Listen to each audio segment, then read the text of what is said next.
The entire palace trembled with silent fear, not because of an invasion, not because of war, but because the most protected child in the galaxy had vanished. And somewhere deep inside the military sector, a human soldier was about to wake up next to a royal secret that could change two civilizations forever. Marcus Reed had faced plasma storms, border riots, and one very angry reptilian warlord. None of that prepared him for the small alien princess curled against his side like he was the safest place in the universe. He blinked twice. Princess Nyssa of Aurelian was real. She was breathing softly, and she was using his arm as a pillow. For a long second, Marcus did not move. Humans had a survival instinct that triggered during danger. This felt like danger wrapped in soft royal fabric. "You snore," Nyssa repeated cheerfully. Marcus swallowed. "Your Highness," he whispered carefully, "do you know where you are?" "Yes," she said. "The quiet place." That answer worried him more than anything else. Outside the barracks, alarms had not yet sounded, but tension was rising fast. Security teams were closing in.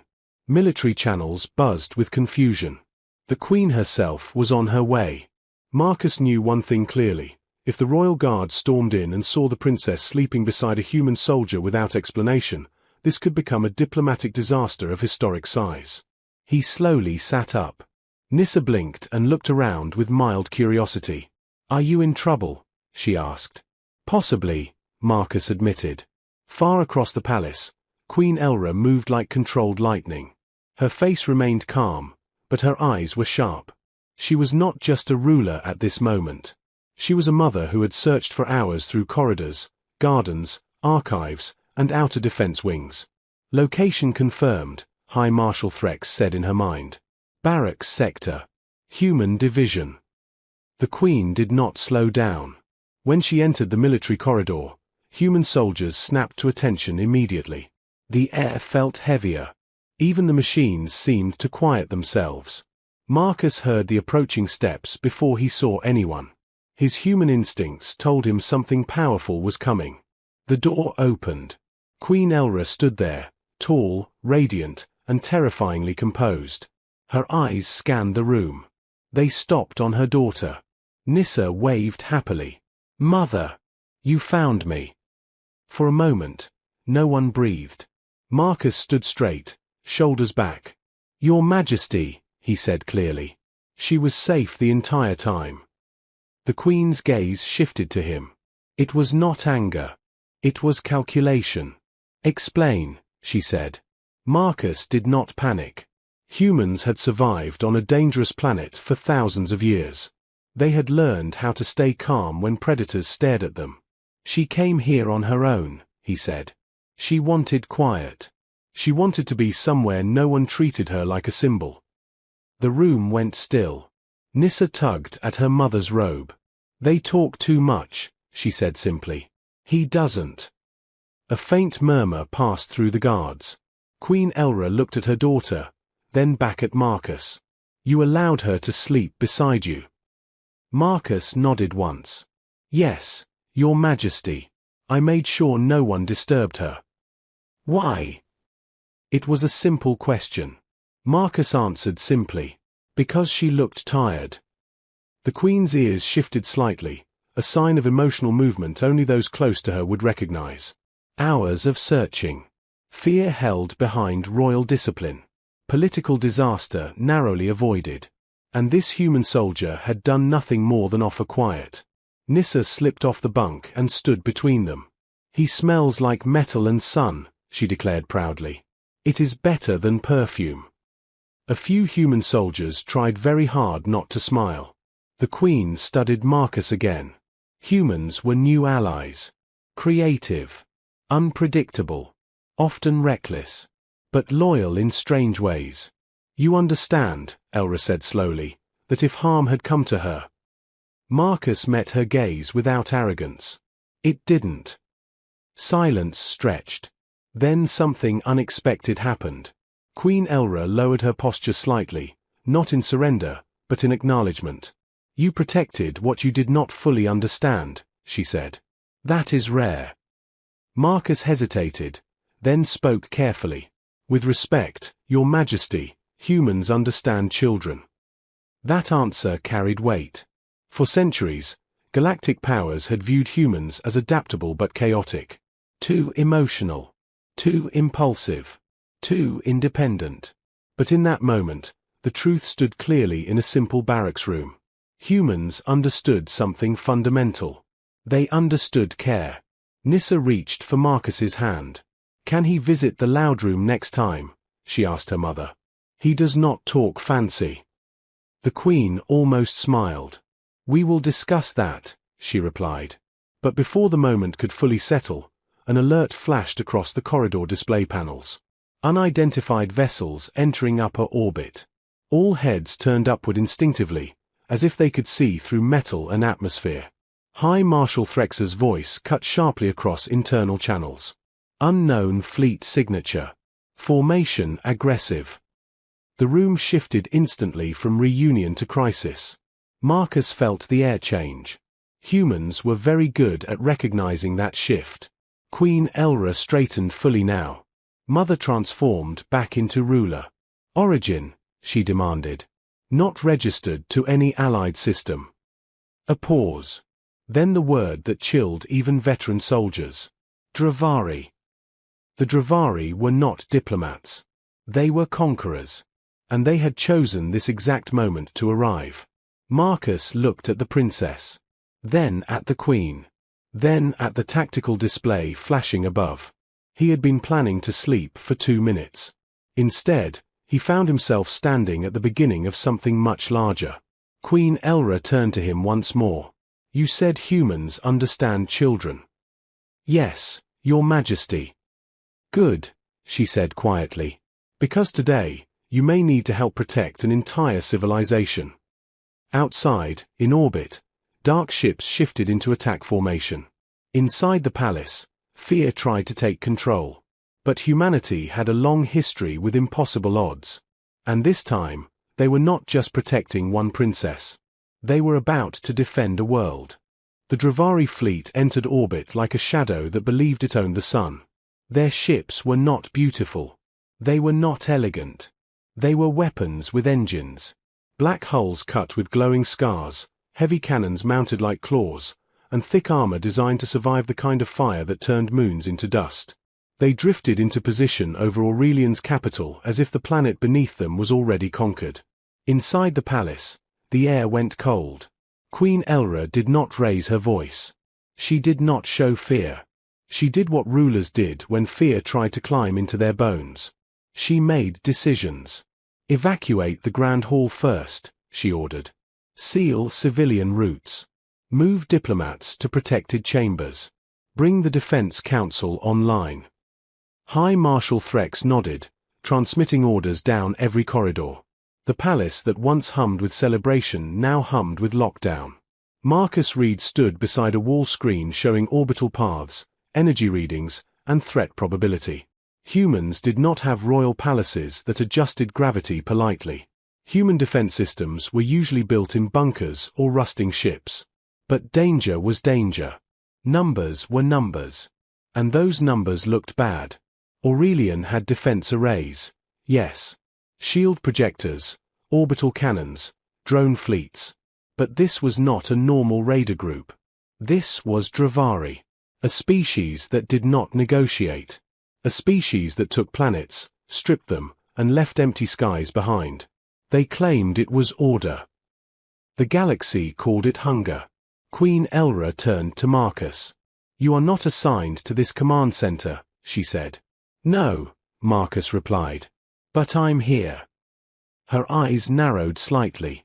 "Why?" Marcus shrugged once, a human gesture that meant 100 things at once. "Because your kid is here. And because Dravari ships don't care who's royal." Threx stepped closer. "Human soldier, you do not understand our defense doctrine." Marcus looked at him. "Then explain it." Threx stiffened, but the Queen lifted a hand. "Speak," she told Threx. The Marshal projected a map. "Aurelian's orbital shields are strong. Our plan is standard. Hold defensive lines. Attempt deterrence. If they fire, we answer with full force." Marcus watched the plan form in clean, perfect lines. Defensive grids. Counterfire angles. Automated response triggers. It was logical. It was also predictable. And the Dravari loved predictable. Marcus leaned closer to the energy readings. Your shields, he said, pointing. They're tuned for high-frequency plasma impact. Yes, Threx said, impatient. And Dravari cannons aren't plasma, Marcus replied. They are mass-driven. Kinetic. They throw dense slugs at stupid speeds. Your shields won't stop them. They'll slow them. The room fell silent. Aurelian officers stared at Marcus as if he'd insulted their ancestors. Threx's voice turned sharp. That is not confirmed. Marcus tapped the screen again. It is if you've ever been shot at by Dravari. Queen Elra's gaze sharpened. Have you? Marcus nodded. 2 years ago. Outer Rim convoy escort. We lost 3 ships before we understood what they were doing. Threx looked offended. Then why are you alive? Marcus met his eyes. Because humans cheat. That single sentence hung in the air. Queen Elra turned fully now. Explain. Marcus inhaled slowly. He had no desire to speak like a hero. He spoke like a human mechanic explaining why an engine stopped. We couldn't outgun them, he said. So we stopped playing their game. We used the only advantage humans always had. He pointed to the map again. Improvisation. Aurelian commanders exchanged looks. Improvisation, to them, sounded like disorder. To humans, it was survival.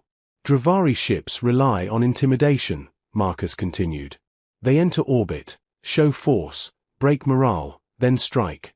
They assume you'll respond like everyone else, shields up, cannons ready, neat formations. He looked at the Queen. If we do neat, we die neat. Nissa, who had been unusually quiet, suddenly climbed onto a chair to see the map better. Do the messy thing, she said softly. Several officers blinked at her. Marcus almost smiled. Exactly. Queen Elra stepped forward. What do you propose, human?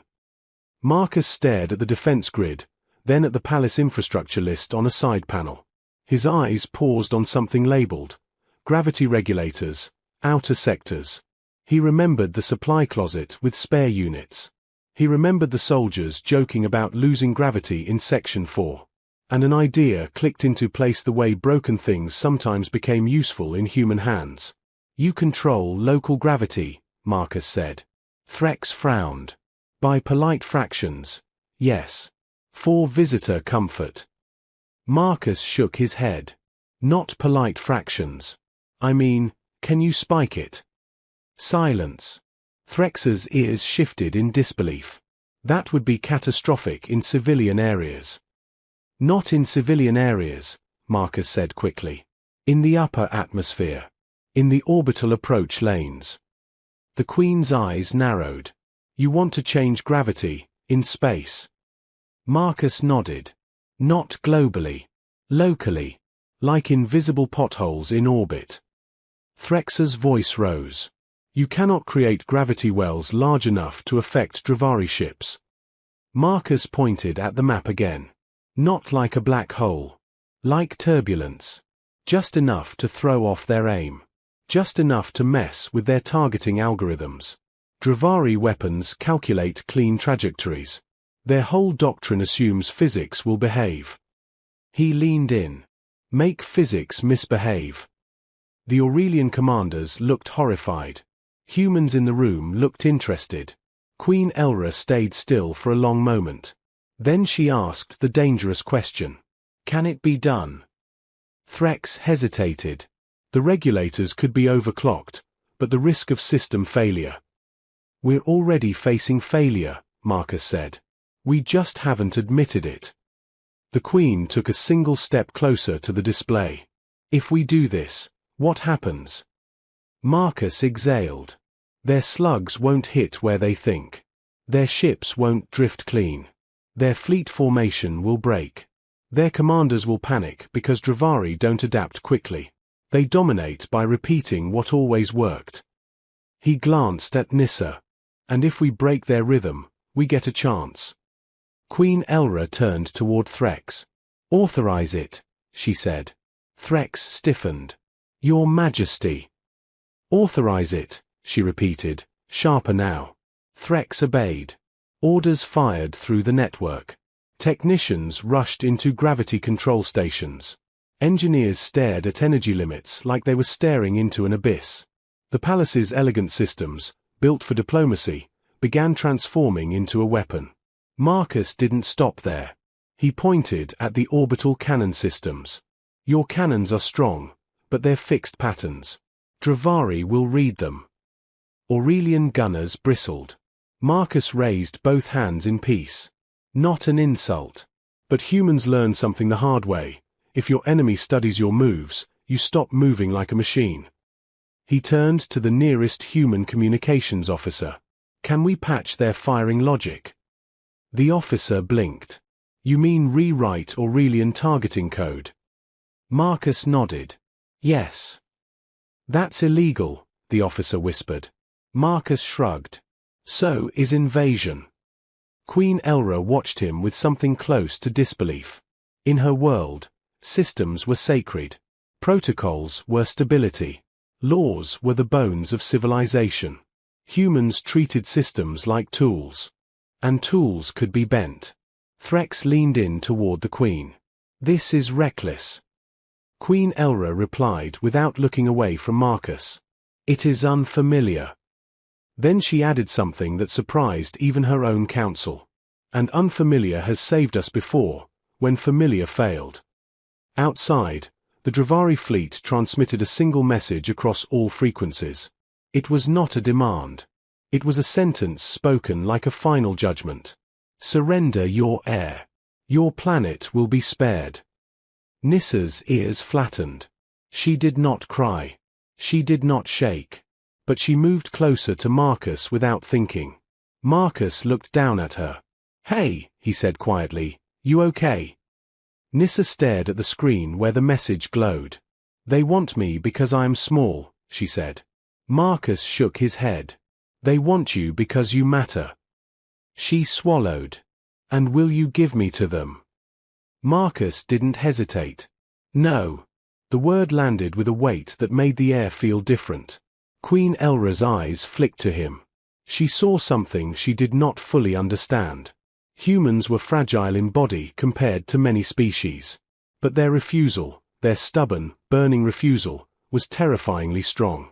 Above, Dravari ships began charging weapons. The planet's defensive shields flared to full brightness. Then, like a storm forming in silence, the atmosphere above Aurelian shifted. Gravity regulators screamed with new power. Invisible wells formed in the Dravari approach lanes. Their first volley launched. Dense slugs streaked downward like falling meteors. And then, they curved. Not enough to miss the planet entirely, but enough to strike wrong places. Some slammed into empty ocean. Some shattered against mountains far from targets. A few struck Aurelian shield arcs at odd angles and deflected like stones skipping on water. Dravari targeting systems hesitated. For the first time, their perfect math produced imperfect results. The Dravari fleet staggered in formation. Their commanders barked orders. Their ships adjusted thrusters. And hit a second gravity pocket. Two cruisers clipped each other, armor scraping, engines flaring. The Dravari hated chaos. Humans created it like art. Marcus leaned toward the tactical screen and whispered like a gambler watching the dice roll his way. Now, he said. Aurelian orbital cannons fired. But not in clean patterns. Not in expected arcs. Human code patches altered firing logic into something irregular, almost playful. Bursts came early, then late, then in sudden clusters. The cannons did not aim where Dravari ships were. They aimed where the gravity pockets would pull them. A Dravari destroyer tried to dodge. Gravity caught it like a hand. Aurelian fire hit it dead center. The ship broke apart in a bright, violent bloom. For the first time in generations, Aurelian citizens saw a Dravari vessel fall. Cheers erupted in sealed shelters. Soldiers pounded walls. Hope, that dangerous thing, returned. But Marcus did not celebrate. Because he knew something else too. Dravari did not retreat when embarrassed. They escalated. A new signal appeared on the board. Threxa's voice turned cold. Your Majesty, they are deploying ground pods. The Queen's expression tightened. Marcus stared at the descending dots. Ground fight, he murmured. Nyssa looked up at him. Is that bad? Marcus crouched slightly to meet her eyes. It's worse, he said. And then he added, in the simplest truth he could offer. But humans are better on the ground. Above Aurelian, the sky burned as pods began falling like iron rain. Inside the palace, Queen Elra turned toward Marcus again. Human, she said, voice steady, what do you need? Marcus stood, shoulders squared, already shifting into the kind of calm that came before survival. He did not ask for glory. He asked for tools. Give me access to your makers, he said. Your engineers. Your fabricators. Your scrap. He pointed at the falling pods. Because if Dravari are landing. He smiled once, fierce and human. We're going to build something they've never seen. The first Dravari drop pod hit the surface like a falling star that refused to burn out. It smashed through the upper atmosphere, shields glowing red, engines screaming. Then it struck the outer military planes beyond the capital and buried itself in stone before exploding open like a metal flower. Inside were Dravari soldiers, tall, armored, heavy-boned creatures built for gravity stronger than most worlds could offer. Their suits locked into place with mechanical precision. Their weapons unfolded from their backs like extra limbs. They did not rush. They advanced. Above them, more pods rained down. Inside the palace's lower fabrication chambers, chaos was being organized. Marcus stood in the center of a room filled with Aurelian engineers, human mechanics, and machines designed for elegant architecture, not war. He clapped his hands once. Okay, he said. We don't have time to build perfect. We build fast. Aurelian Chief Engineer Velis stared at him. Your previous strategy disrupted orbital mechanics. Now you propose, what exactly? Marcus pointed at a projection of the planes. They are heavy, he said. Stronger than us. Better armored. Built for direct engagement. Velis nodded stiffly. That is correct.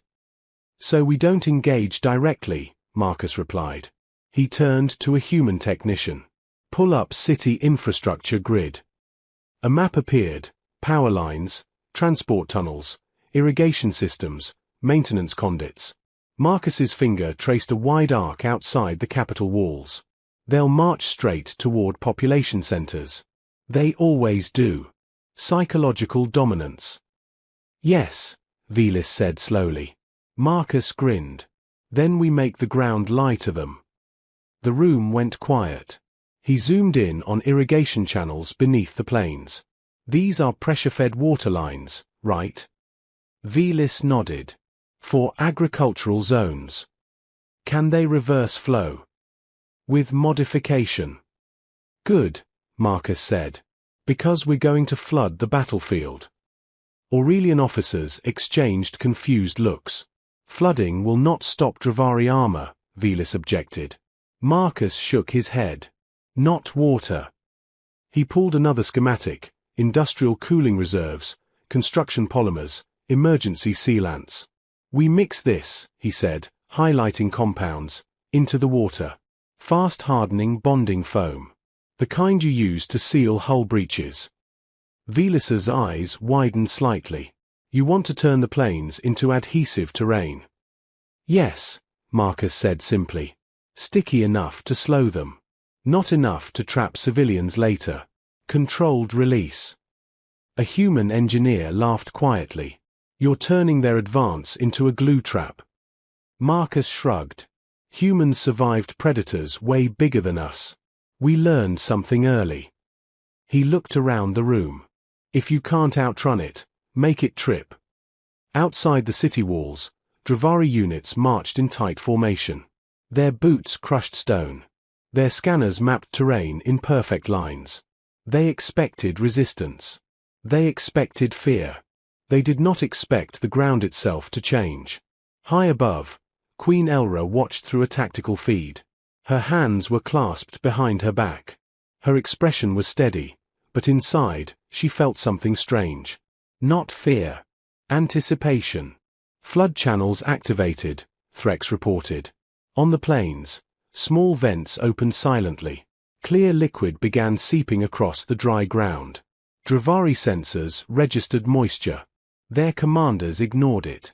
The first rank stepped forward. Their boots sank half an inch. They kept moving. Second step. The liquid thickened. Third step. Their boots stuck. Not fully. Just enough to break rhythm. Dravari soldiers adjusted power output in their leg servos. They pushed harder. That was the mistake. The bonding compound reacted to pressure. The harder they forced forward, the faster it hardened. Within seconds, the clean formation became uneven. Within a minute, entire units were struggling to free their legs from ground that had turned to industrial adhesive. A Dravari commander roared an order. Heavy support units fired downward to clear terrain. Explosions tore through the plains. But the blasts only spread the compound wider. In the fabrication chamber, Marcus watched with focused calm. Phase 2, he said. Human drones, small, cheap, improvised, launched from hidden bays along the city walls. They were not sleek military machines. They looked almost homemade. Dravari anti-air systems targeted them instantly. Too small. Too many. Half were shot down. The rest reached their targets. Each drone dropped a compact gravity pulse emitter, stolen, modified palace tech from earlier. The emitters activated. Localized gravity spiked in scattered patches across the battlefield. Not enough to crush. Just enough to increase weight.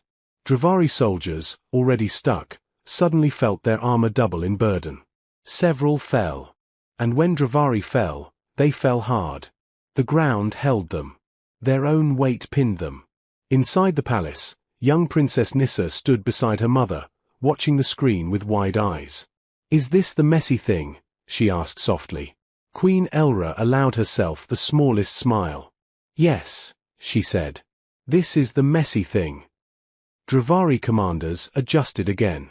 They were not fools. Their species had conquered dozens of systems.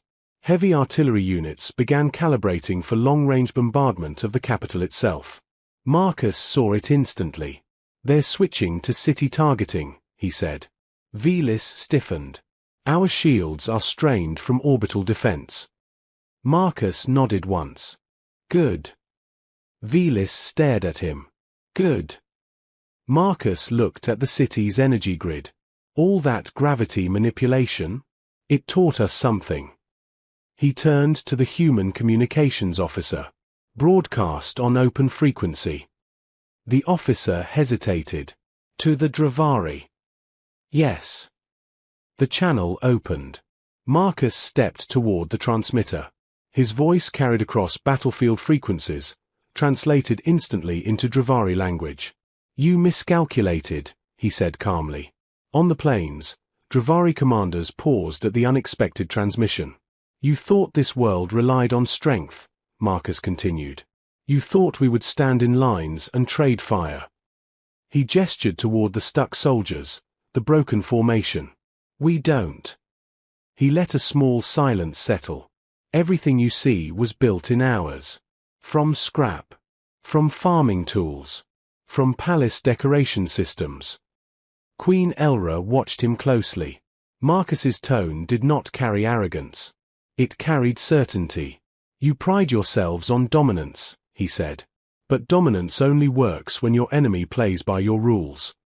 Behind him, Velis whispered, almost to himself, "He is provoking them." Marcus finished his message with simple clarity.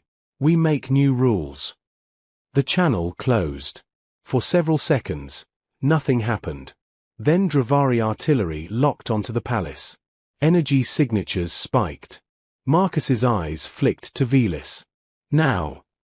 Velis activated the final sequence. The palace's gravity regulators, the same ones that created orbital turbulence, pulsed again. But this time, not upward. Downward. A concentrated gravity well formed directly in front of the capital, bending space just enough to distort incoming trajectories. Dravari artillery fired. Massive kinetic shells screamed toward the city. And curved. Not randomly. Precisely. They curved back toward the battlefield.